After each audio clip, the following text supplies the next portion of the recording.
20 नोव्हेंबरला मतदान झालं आणि 23 नोव्हेंबरला मतमोजणी झाली आणि मतमोजणी झाल्यानंतर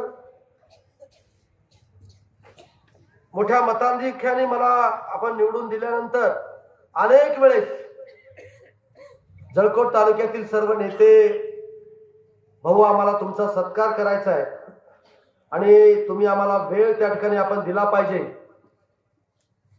अनेक शिष्टमंडळ येऊन मला त्या ठिकाणी भेटले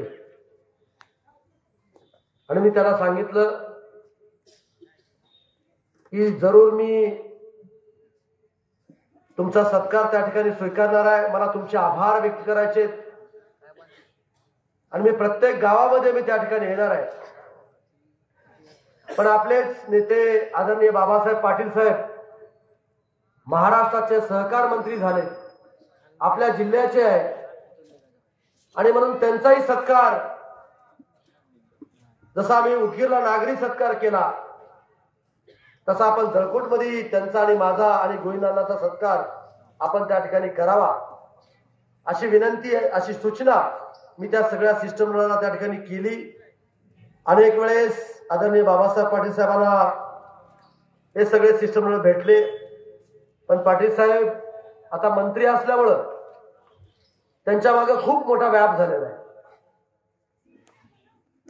आज शिरूरमध्ये, उद्या नांदेडमध्ये, परवा शिर्डीमध्ये, तेरवा मुंबईमध्ये असं मंत्री असल्यामुळे अनेक कामामध्ये व्यस्त असल्यामुळं त्यांची वेळ त्या ठिकाणी भेटू शकली नाही आणि म्हणून शेवटी आप्पा आणि विठ्ठल चव्हाण, गोविंद भरमण्णा आणि सगळी टीम, संग्रामजी असतील, सोपाजी असतील, सगळेजण मला म्हणाले की भाऊ आता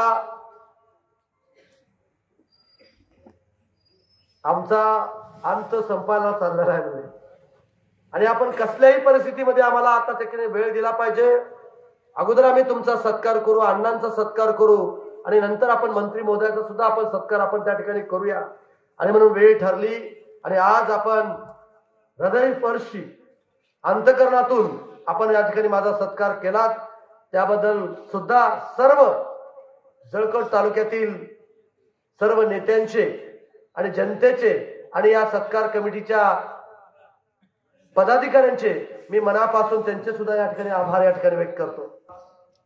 या भागाने सेवा तुमची त्या ठिकाणी करता आली आणि त्या कामाची पावती म्हणूनच मी सातत्यानं ज्यावेळेस प्रचाराला जात होतो किंवा प्रचाराच्या अगोदर सुद्धा अनेक कार्यक्रम आपल्या ठिकाणी झाले. मी आपल्याला विनंती केली की आप्पा आता आपली युती नाही, आता आमची युती महायुती बरोबर आम्ही गेलो, तुमचा आशीर्वाद मला या ठिकाणी पाहिजे. आप्पा म्हणले बघूया पुढे बघू काय करू. आता तुम्हाला माहित आहे आप्पाचा स्वभाव, ते एकदा सांगत नसतात, बरोबर आहे की मोमीन साहेब? ते एकदा सांगत नसतात, टप्प्याटप्प्याने सांगतात आणि म्हणून ते जशी जशी निवडणूक जवळ येत गेली तसं तसं आप्पा म्हणाले तुम्ही काय काळजी करू नका, जळकोट तालुक्यापुरतं तरी आम्ही सर्व पक्ष आम्ही तुमच्या पाठीमागे उभा राहण्याचं काम आम्ही त्या ठिकाणी करू आणि त्याच पद्धतीचं काम आताच्या निवडणुकीमध्ये त्या ठिकाणी झालं. एक दोन लोक जर सोडले तर सर्व जनता आपण त्या ठिकाणी पाठीमागे होते, सर्व पक्षाचे पदाधिकारी त्या ठिकाणी माझ्या पाठीमागे होते. अण्णा या तालुक्याने माझ्यावर खूप प्रेम केलं, जसं तुमच्यावर प्रेम केलं, जसं बाळासाहेब जाधव साहेबांवर प्रेम केलं, जसं गोपीनाथ नगरपंचायतची निवडणूक आपण बघितलात. आता तर 17 पैकी 17 नगरसेवक आपले माझे, मार्केट कमिटीचेही तसंच. आता पुढे भविष्यात सुद्धा आपल्याला सगळ्याला मिळून या तालुक्यासाठी, ह्या विकासासाठी आपल्याला सगळ्याला एकत्रित राहायचे. मी निवडणुकीत तुम्हाला बघत होतो, प्रत्येक जण मी स्वतः उमेदवार आहे असं समजून त्या ठिकाणी काम करतो. प्रत्येक जण, प्रत्येक समाजातला घटक, प्रत्येक गावातला शेवटचा माणूस सुद्धा मी उमेदवार आहे, मी संजय बनसोडे आहे, या भावनेतून त्या ठिकाणी काम करत होते. 3 सर्कलचा हा तालुका, त्या 3 सर्कलच्या तालुक्यामधून 22,500ची लीड ही आतापर्यंत महाराष्ट्रामध्ये कुण्याही नेत्याला मिळालं नाही तेवढी लीड देण्याचं काम तुम्ही या बहादर पदाधिकाऱ्यांनी त्या ठिकाणी केलेलं आहे। ही साधी घटना नाही आणि म्हणून मी विकासाच्या बाबतीमध्ये आता तुम्ही काही काळजी करू नका। काही काही तर 9 टर्मचे आमदार आहेत। कालिदास कोळंबकर मुंबईचे आमदार 9वी टर्म आहे त्यांची। ते नरेंद्र मोदी साहेबांच्या उपस्थितीमध्ये त्यांनी खंत व्यक्त बोलून दाखवली। माझी शेवटची निवडणूक आहे, मी 10वी निवडणूक लढवतो का नाही मला माहित नाही, पण मला एकदा तरी राज्यमंत्री तरी करा। तुम्ही किती भाग्यवान असाल, मी किती भाग्यवान आहे।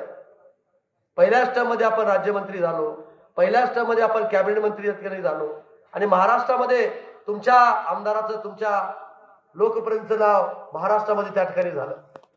ही साधी घटना नाही आणि म्हणून मंत्रिपदासाठी आपण काही मनामध्ये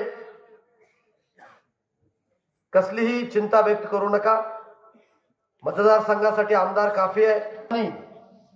माझा पेपर फोडला, काही बातम्या लीक केल्या आणि त्या बातम्या लीक केल्यामुळे काही लोक हुशार झाले। मी सगळी रचना करून ठेवली होती। आता तुम्हाला माहित असेल, त्याचा उल्लेख मी करणार नाही आता, पण आता ऍडिशनल कलेक्टरचं ऑफिस, ऍडिशनल एसपीचं ऑफिस, आरटीओचं ऑफिस तर आणलेलंच आहे। ह्या सगळ्या गोष्टी आपल्या उदगीरमध्ये आपण त्या ठिकाणी आणायच्या। आपल्या जळकोटमध्ये जे काही कार्यालय इथं नाहीत, उपलब्ध नाहीत, ते सुद्धा आपल्याला उपलब्ध करून देण्याचं काम आपल्याला करायचंय। आणि भविष्यामध्ये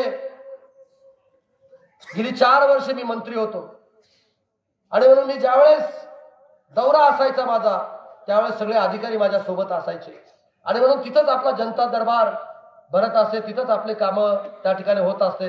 पण आता आमदार म्हणून मी उदगीरमध्ये घोषणा केली की प्रत्येक महिन्यातल्या 2 किंवा 3 दिवस किंवा आता प्रत्येक महिन्यातल्या जळकोटमध्ये सुद्धा 1 दिवस आपण जनता दरबार त्या ठिकाणी भरूया।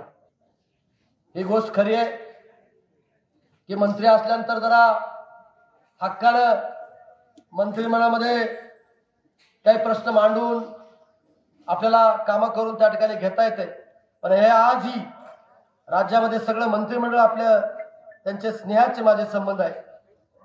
आज ही सगळे चीफ सेक्रेटरी पासून ते खालच्या अधिकारी कक्षा अधिकाऱ्यापर्यंत सगळ्यांशी माझे संबंध त्या ठिकाणी आलेले आहेत। म्हणून आपलं कुठलंही काम त्या ठिकाणी थांबणार नाही। खात्री होती कसल्याही परिस्थितीमध्ये जळकोट तालुका काही करून 25,000ची लीड मला देईल अशी मला 100% खात्री होती आणि म्हणून 22,500ची लीड त्या ठिकाणी तुम्ही दिली आणि आज 93,214 मतांनी मला तुम्ही निवडून आणला। आपल्या जिल्ह्यामध्ये 6 मतदारसंघ आहेत, 5 आमदाराची लीड याची बेरीज जरी केली तर माझ्या लीड इतकी देत नाही। हे बहादर काम कुणी केले तर तुम्ही त्या ठिकाणी केलेलं आहे आणि म्हणून प्रत्येकाचा तुमचा हक्क आहे। प्रत्येक जण तुम्ही आमदार आहात, प्रत्येक जण तुम्ही आमदार आहात आणि म्हणून तुम्ही जे काही कामं सांगाल, सर्व समाज घटकातल्या लोकांनी जे काही तुम्ही कामं सांगाल ते सगळे कामं करण्याचं काम मी त्या ठिकाणी करेन, हा शब्द सुद्धा या ठिकाणी देतो।